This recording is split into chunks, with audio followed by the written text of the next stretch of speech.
Adrien Quatennens, bonsoir. Bonsoir. Député La France Insoumise du Nord. Donc c'est ça, c'est une boule puante. Alors, en général, une boule puante, c'est lancé par quelqu'un. Tire les ficelles de tout ça, en fait? Je crois que c'est le Rassemblement national. On apprend que c'est plusieurs semaines qu'il y a des discussions entre ce monsieur Cotarac et le Rassemblement national. Donc oui, c'est un coup monté. D'ailleurs, aujourd'hui, il a déjeuné avec Marine Le Pen. Bien sûr, mais c'est un coup monté de longue main, ça se voit. Je veux dire, l'interview d'hier sur votre plateau était extrêmement préparée, c'était du papier à musique. Donc c'est un coup monté, c'est une trahison politique et surtout c'est un naufrage individuel. Je veux dire, ce monsieur a perdu sa boussole politique. Parce qu'au Conseil régional, il faisait souvent face à monsieur Wauquiez, dont il prétendait être le pourfendeur. Alors qu'il reprochait parfois à M. Wauquiez que M. Wauquiez courait après l'extrême droite. Et le même personnage aujourd'hui court dans les bras de l'extrême droite. De la même manière, il faut s'intéresser à ce qu'il a théorisé sur votre plateau. Il a dit il faut voter pour la liste de M. Bardella pour faire barrage à M. Macron. Mais moi, le vote utile pour dire non à Macron. Mais alors, si on traduit le contenu politique de ce que ça veut dire que M. Cotarac nous invite, parce que Macron supprime l'ISF, à voter pour la liste de Mme Le Pen, où figure en numéro 3 M. Mariani, qui est un des principaux artisans et partisans de la suppression de l'ISF. Ça veut dire que pour faire blocage à M. Macron, M. Cotarac nous invite à voter pour la liste de Mme Le Pen, alors que son principal allié en Italie, M. Salvini, court après la politique fiscale de M. Macron, veut faire la flat tax, était ravi de la loi asile-immigration de M. Macron. Ça veut dire que, alors que le pays réclame des augmentations de salaire, M. Cotarac nous invite pour faire barrage à M. Macron à voter pour la liste de Mme Le Pen, qui court les plateaux télé pour dire qu'elle est contre la hausse du SMIC, qui est pour l'augmentation du temps de travail. Bref, je crois vraiment que ce personnage a perdu sa boussole et sans doute aussi peut-être regarde-t-il trop la télévision, M. Truchot, parce que ça fait maintenant quelques semaines qu'on nous vend un duel prétendu entre M. Macron et Mme Le Pen, duel qui n'en est pas un, qui est un véritable duo. Les uns et les autres, à l'échelle de l'Union, se servent la soupe. Les Macron, Merkel, Juncker, à l'échelle du vieux continent, favorisent la montée des Salvini, Orban et Le Pen. Bon bref, mais pour nous c'est un non-événement. D'accord, mais est-ce que c'est un naufrage politique? Oui, d'accord, mais est-ce qu'il n'y a pas parfois des éléments de langage qui semblent finalement assez cousinants entre les vôtres et ceux du Rassemblement national, notamment dans ce rejet de l'Europe, dans l'idée qu'il faut renégocier des traités, et cette confusion finalement entretenue peut provoquer ce type de départ? Il n'y a pas de confusion, et si elle est entretenue, c'est pas par nous, en tout cas. Ça mérite d'être clair. C'est-à-dire que nous sommes dans l'histoire avec un grand H comme au quotidien, les adversaires résolus de l'extrême droite. Et ce sera toujours le cas. Il n'y a pas de scénario à l'italienne possible avec la France insoumise en France, je le dis très clairement. Ça, c'est la première chose. Ensuite, vous voyez bien que notre programme est sans commune mesure avec ce que veut faire l'Assemblée nationale. Je veux dire, nous, notre problème sur la question européenne... sur l'Europe... mais non, mais pour être très clair sur cette question, justement, parce que souvent la même chose. Si on peut parler un peu de fond et d'Europe, est-ce que nous proposons... Je parlais des traités, notamment. Nous, ce que nous disons, oui, Olivier Truchot, nous avons quelques défis à relever, et je pense que ça nous concerne, quel que soit votre point de vue politique sur ce que nous faisons, vous comme moi, quel que moi, soit j'ai pas de point de vue politique, j'ai un point de vue journalistique. Doute, mais je vous le demande pas. Mais quel que soit votre point de vue politique... je vous pose une question. Est-ce que sur la renégociation des traités, vous dites pas la même chose? Non. Marine Le Pen ne dit pas que je sache qu'il faut sortir des traités. Et moi, je ne le dis pas comme simplement un objectif politique. C'est que les traités d'aujourd'hui nous empêchent d'accomplir un certain nombre de défis. Je prends 3 exemples très rapides.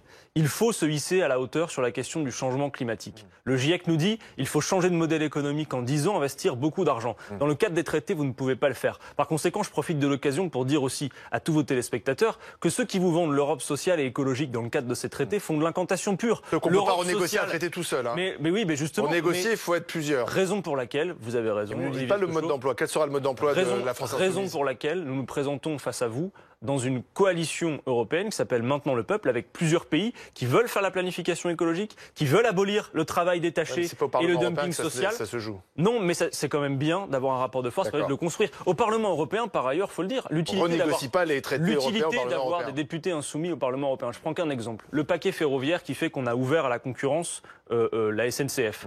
Ce paquet ferroviaire au Parlement européen, à 20 voix près, il ne passait pas. Donc avoir des députés de combat au Parlement européen, c'est utile, ça sert. Et pour déjouer ce piège Macron-Le Pen, eh bien le vote efficace le 26 mai, c'est celui de Manon Brie. Il y a peut-être un piège Macron-Le Pen. Néanmoins, lorsqu'on sonde les Français, à 11 jours du scrutin, ils mettent ces deux listes en tête, au coude à coude. Alors, Parfois, c'est le Rassemblement national qui est en tête, parfois La République en marche. Dernier sondage est là pour BFM TV. Je regarde surtout le score de la France insoumise, 7,5. On est loin du score présidentiel. Comment l'expliquez-vous? Plusieurs choses. D'abord, vous n'êtes pas à jour parce que juste avant de monter sur votre plateau, il y avait un autre sondage qui paraissait, qui nous mettait bien devant Europe Écologie. Oui, mais qui était loin quand même du score présidentiel. Oui, mais certes, mais tout ça pour vous dire que bon, on va s'accorder au moins sur un point, même si on est loin du score de la présidentielle. Je vais vous dire pourquoi c'est le cas. Je pense que les sondages aujourd'hui sont plutôt proches dans leur manière de fonctionner des prédictions de Paul Le Poulpe que d'une méthode scientifique. On verra le 26 mai. Mais en réalité, une chose, pourquoi est-ce qu'on en est là? Parce qu'il y a quelque chose de net, c'est qu'on a aussi beaucoup d'abstention. Et nous avons un électorat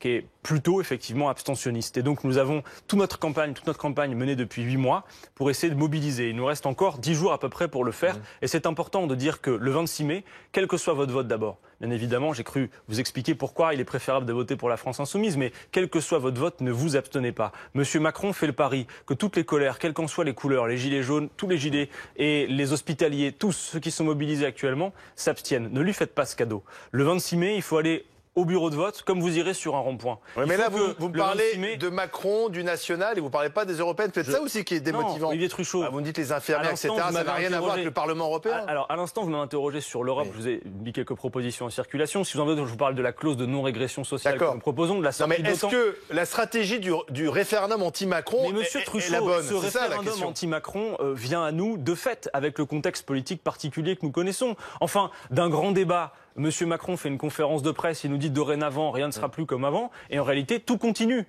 Donc c'est bien le problème. Le seul outil que nous ayons pour nous exprimer, c'est le vote du 26 mai. Mais surtout, là où il ne faut pas être gêné, c'est que l'essentiel des lois que monsieur Macron fait voter au Parlement national sont des traductions de directives européennes. Donc voter contre monsieur Macron et sa politique ici, c'est également signifier notre désaccord pour que l'on mange à grande cuillerée du libéralisme économique. Donc là, tout à l'heure, vous, quelque part, vous renforcez cette idée.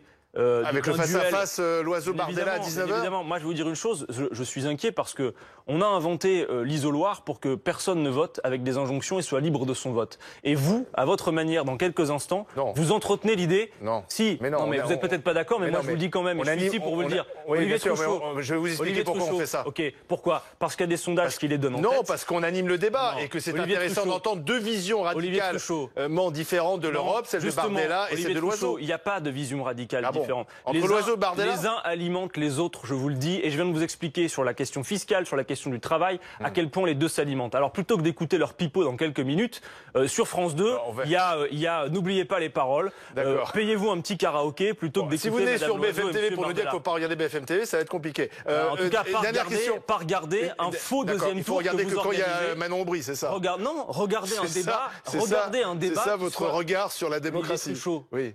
On a le droit de regarder les autres candidats aussi. Le sujet, c'est pas de regarder Manon Aubry spécialement. Elle vaut le coup qu'on la regarde de près. Oui, bien sûr, mais elle vient souvent ici. Mais je suis d'accord. Néanmoins, Olivier Truchot, reconnaissez, s'il vous plaît, qu'à 10 jours d'un scrutin qui est à un seul tour, organiser un espèce de face-à-face qui donne l'impression d'un second tour factice est problématique. Il y aura aussi des débats. D'accord, mais et notamment le dernier débat entre les candidats. Supportez que je vous dise que c'est un problème et que j'invite les téléspectateurs à ne pas regarder ce débat pour signifier leur désaccord. Vous appelez au boycott. Dernière question. Angela Merkel reconnaît dans la presse allemande sa relation conflictuelle avec le président Macron. Nous avons une relation conflictuelle. C'est assez rare quand même qu'il y ait ce langage de vérité entre chefs d'État. Le couple franco-allemand, semble-t-il, est au beau fixe. C'est pas le cas. La chancelière allemande estime qu'il y a des mentalités différentes entre elle et le président français. Et des différences dans leur compréhension des rôles. Vous en pensez quoi? Je suis un peu circonspect et dubitatif dans la mesure où je trouve que M. Macron se comporte comme un petit enfant plein de zèle en Union européenne et que bien évidemment, Mme Merkel, elle, mène une politique qui défend les intérêts particuliers de l'Allemagne. On peut être bons amis, on peut être partenaires à l'échelle de l'Union européenne, en supportant que nous n'ayons pas exactement les mêmes intérêts. La démographie allemande, c'est une population vieillissante. Ils ont des retraites par capitalisation, du coup plutôt besoin de cours de bourse élevés. Nous avons une population jeune, donc une retraite par répartition, pas exactement les mêmes intérêts. Donc c'est un problème. Et d'ailleurs, moi, j'alerte sur le fait que ceux qui se plaignent de la dislocation en cours de l'Union européenne en sont les principaux responsables. Ce n'est pas la France insoumise, que je sache, qui a appelé au Brexit. Donc si vous voulez véritablement faire changer la situation, le 26 mai, votez Manon Aubry et la France insoumise, vous ferez d'un bulletin de vote plusieurs coups. Vous empêcherez le duel entre Mme Loiseau et M. Bardella. Vous enverrez des députés de combat au Parlement européen. Vous occuperez des grandes questions, la paix, l'écologie et les droits sociaux. Merci Adrien Quatennens. Merci à vous et bon débat. L'actualité, finalement, l'actualité...